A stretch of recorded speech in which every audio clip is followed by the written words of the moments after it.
તો આ માઇક ને કનેક્ટ કર્યા પેલા આપણો અવાજ કંઈક આવો આવે છે. હવે આને પેલા આપણે તો અત્યારે આવી ગયા છે આપણે આઉટડોર માં અને બહાર મેદાનમાં અને બહાર દઈ દ્વારકાધીશ આપણે કમ્પ્લીટ જો ભાઈ આપણે મંગાવ્યું છે ફ્લિપકાર્ટ માંથી એક વોઇસ રેકોર્ડિંગ માઇક જે આપણે બ્લોગ બનાવવા બહુ જરૂર પડે. હાલો હવે આપણે આનું કરીશું ઓપનિંગ અને પછી તમને બધાને બતાવીશું અને ટેસ્ટ કરીને કે આનો અવાજ કેવો આવે છે, માઇક પેલા અવાજ કેવો આવે છે, ઇન્ડોર અવાજ કેવો આવે છે, આઉટડોર અવાજ કેવો આવે છે. હાલો પેલા ઓપનિંગ કરીને તો હાલો ભાઈ માઇક નું ઓપનિંગ કરી નાખ્યું. જો આ છે આપણું માઇક અને એની હારે આપણને મળે છે type C to C connector જે બોલાય આપણને નથી ખબર અને બરાબર ભારત ટાઈપ નહીં પધડાઈ રહ્યા ને એટલે ધીમે ધીમે કરવું. એટલે આ આપણે માયક આપણું ગ્રેનારો કંપનીનું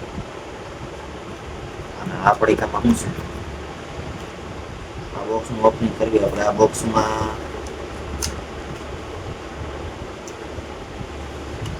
તો ભાઈ આમાં છે ચાર્જિંગ કરવાનો પોર્ટ, બીજું કાંઈ છે જે આવું છે રૂમની ગાદી જેવું પોર્ટ. હવે આ છે આ માઇક ની ઉપર પહેરાવવાનું જેથી કરીને સાઉન્ડ વધારે ક્લિયર આવે. હાલો પેલા આને ચડાઈ દઈએ પછી આપણે ટેસ્ટિંગ કરીને આનો અવાજ ચેક કરવી. કેમેરામેન આ બાજુ કરો તો આ માઇક ને કનેક્ટ કર્યા પેલા આપણો અવાજ કંઈક આવો આવે છે. હવે આને પેલા આપણે બધું કમ્પ્લીટ કરીને કનેક્ટ કરીને પછી જોઈએ અવાજમાં કેટલો ફેર પડે છે. તો ફાઇનલી મિત્રો માઇક ને કનેક્ટ કરી નાખ્યું છે અને જો ભાઈ હવે તમે બધા જોતા હશો વિડીયોમાં અવાજ કેવો આવે છે અને હું તો એડિટિંગમાં જોઈશ ત્યારે મને ખબર પડશે માઇક કનેક્ટ કર્યા પછી અવાજમાં કેટલો ફરક પડ્યો કમેન્ટ કરીને કહેજો જરાક. હાલો અને હવે જઈએ આપણે આઉટડોરમાં ન્યાય તે માઇકનું ટેસ્ટિંગ કરવી બહાર કેવો અવાજ આવે છે અને કેટલા મીટર સુધીની રેન્જ છે માઇકની.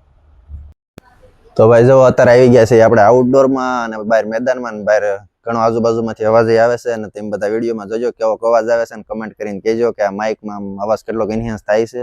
અને હાલો થોડાક આપણે આગળ જઈએ કેટલાક દૂર સુધી આ કેપ્ચર કરે છે એ પણ જોઈ.